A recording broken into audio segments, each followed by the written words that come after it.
Hi friends, today I have a special DIY using some old Halloween props that you have lying around the house maybe, and some recycled milk jugs, and to make your own kind of decor for the outside. You can use some cheesecloth, and what we're going to do is we're going to make these kind of scary faces, hang some cheesecloth. You'll see a picture coming up here in a second.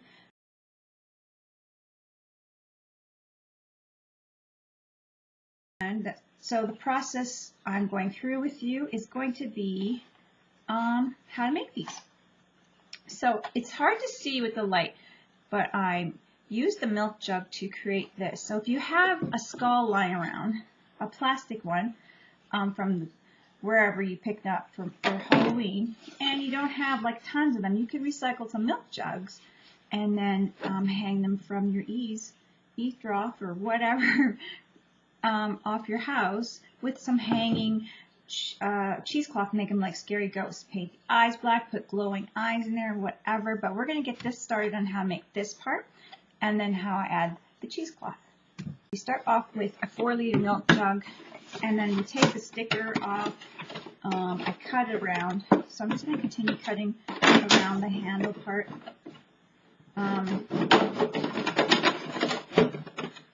And spout. You have to have quite a heavy-duty heat tool. So what you do is you rob your husband in the garage for his. I have it on the 3rd setting to get this done.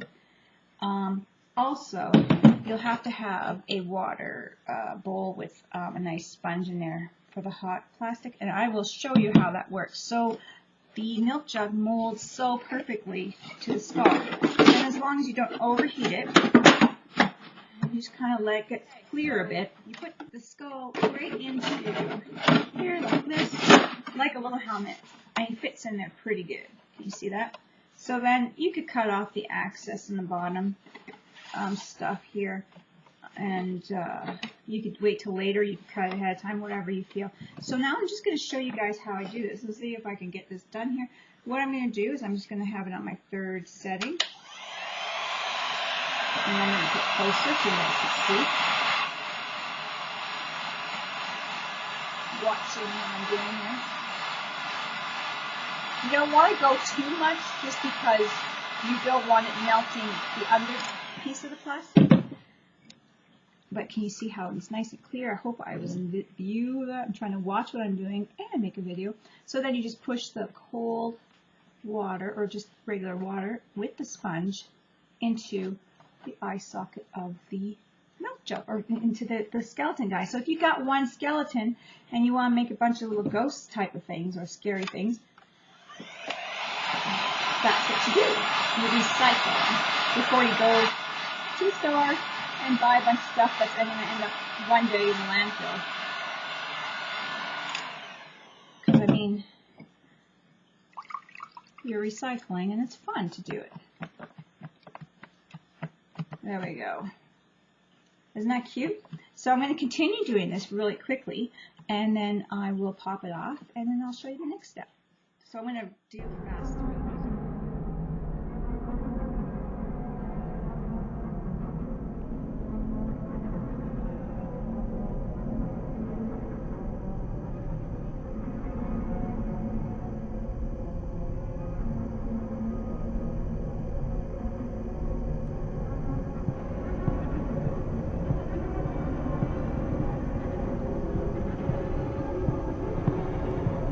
Okay, so this is what we have. We have this skeleton-looking guy. We don't need it to look like a skeleton, but we want him to have a spooky face. If you go too much into the detail, it will melt the plastic underneath. So if you're nice and you take your time and you're slow with it, it will just melt this part on the top enough to get the shape of the scary spooky face. So I'm going to cut more stuff off that I don't need around the face, as you can see, if I actually have it where you guys can see it. And then, because we're only needing a partial face for the spooky, ghosty, scary hanging decor for outside. Can you imagine this hanging from trees? And you don't have to pay a lot because you just have to recycle your milk jugs or someone else's milk jugs to get these cool, creepy little faces and have some type of little ghost deal thingies, and use your imagination on all the different ways you can present them. So I'm just going to pull this off. Sometimes it will stick a little bit over the cheekbones if you go too much. And there we go. It's not too hard. And that is my shape. It's creepy. You fix it up on the edges. I have even melted it a little bit more to get the edges to curl in a bit. So it's whatever you like. Doesn't have, they all don't have to be exactly the same. They can all be their unique little go. So just cutting it around, you guys. It's hard to kind of hold it up and show you. But no, this one kind of almost looks like a Frankenstein ghost. That's going to be, but this is going to be a scary face like this one. So now we're going to throw on the matte decoupage and the cheesecloth on here. So that's what's next. I'm going to go down to the table, I think, to show you guys that. Okay, we're at the table, and I'm just going to show you my characters here. They're pretty spooky. They're not like perfect skeletons, but they're going to be perfect ghost faces. And what I'm going to do now is just heat up a little bit on the top. Oh, I'm not in there. And use a toothpick just to pierce a little hole so that I can put some string through and hang it from my tree. So I'm just going to put a little bit of heat.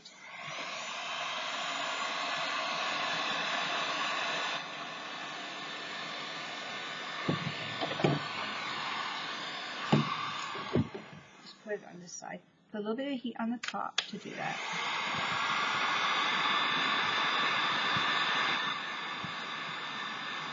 And once it gets a little clear like that, it's more manageable. And then you just pierce your hole through.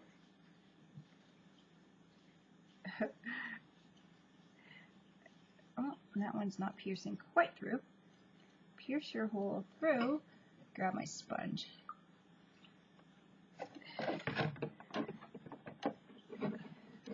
It'll be good enough for my hole. And cool the area off. Now, once you pull your toothpick out, you'll be able to make your hole. But you gotta let that cool off a little bit. I might have pushed it too far through. So, let that cool off. It looks like a little unicorn. Toothpick to push through. I actually blunted my toothpick so I could push my string through. This is just like white baker's twine or something. So you can even have like one of those plastic threaded needles, which I do have. And there you go, you got your string through. Basically, you can hang it up to work on it, and you can hang it up later on once it's done. So I'm just going to put my knot through, and there is my ghost on the string. I do have a cut here that kind of cracked, but I want to show you guys how to make a hole without having to have a bunch of supplies out.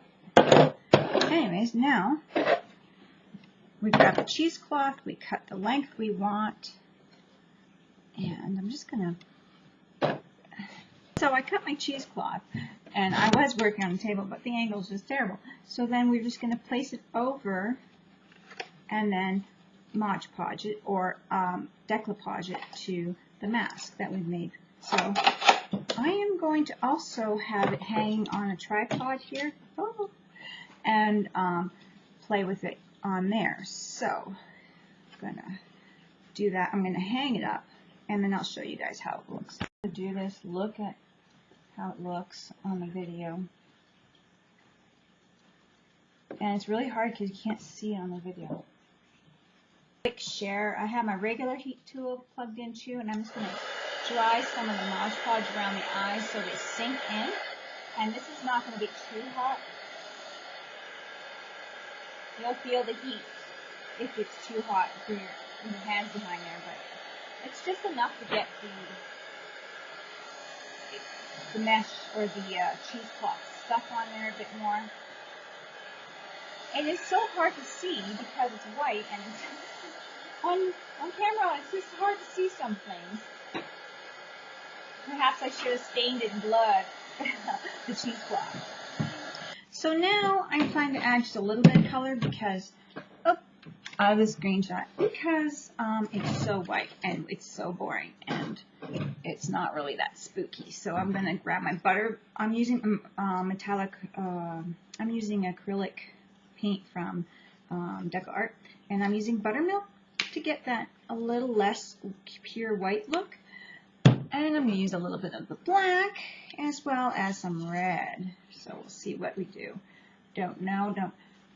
All of them could be different. The buttermilk, you can probably going to see right away, maybe some differences in the face. I sure can. I will pull it up towards you guys. It's kind of a tricky video today, but you might be able to see that it's got a bit of a yellow tinge and it's a little dirty looking, and that's just what you want. Don't want it to be pure white.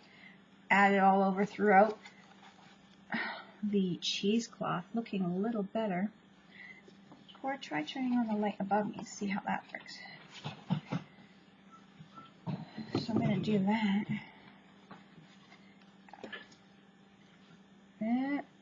Maybe too much light. Too much. But anyways, it's looking creepy. It's really hard to tell with the light.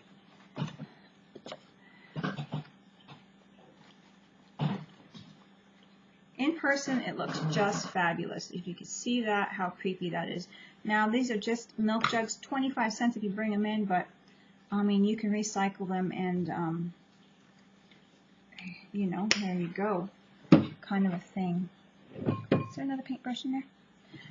I'm going to do a little bit of the black now, and I just happen to have...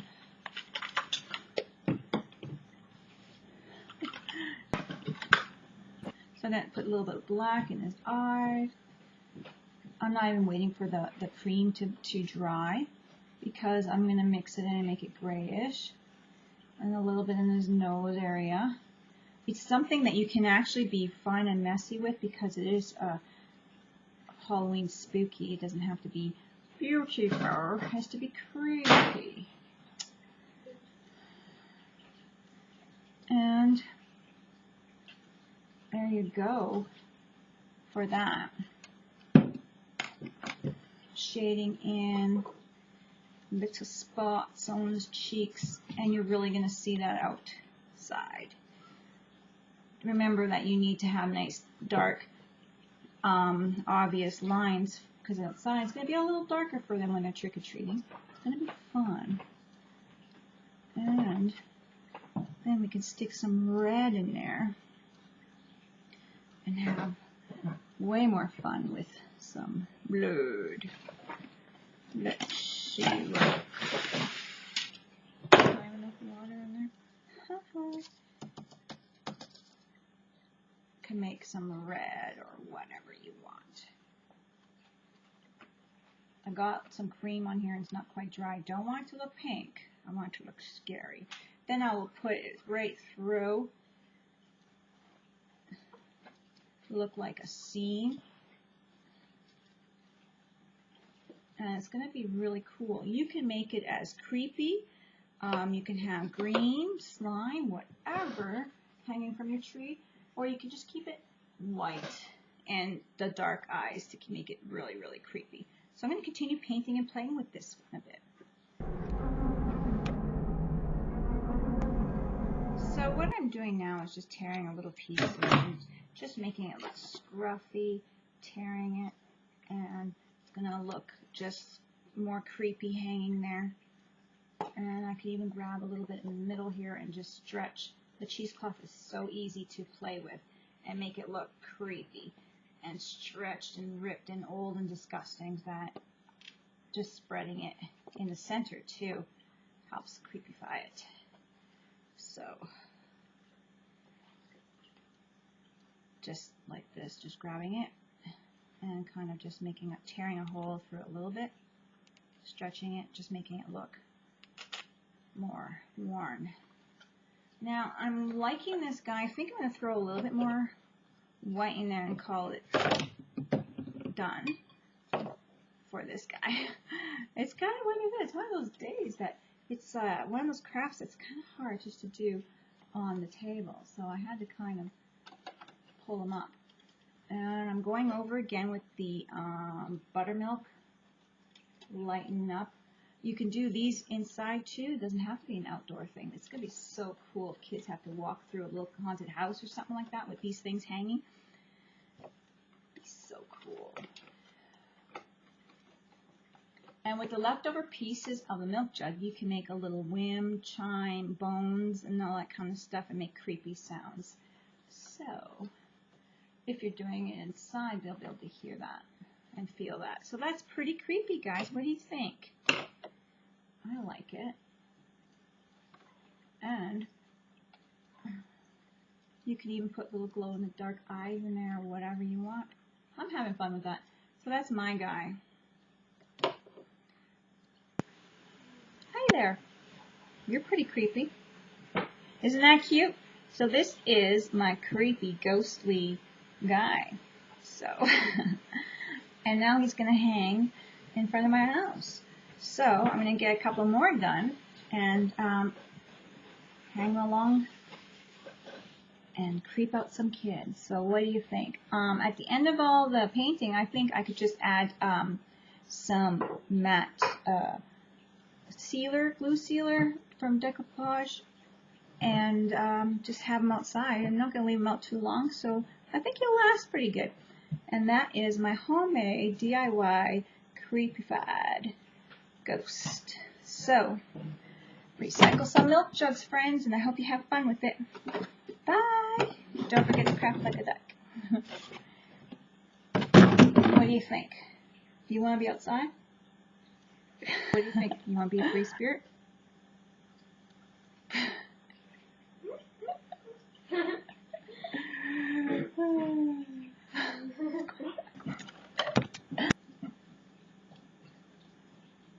Okay. No, seriously. I look terrible. Alright. So what I'm going to do, just to show you guys, bad angle, eh? Okay, what I'm going to do is just...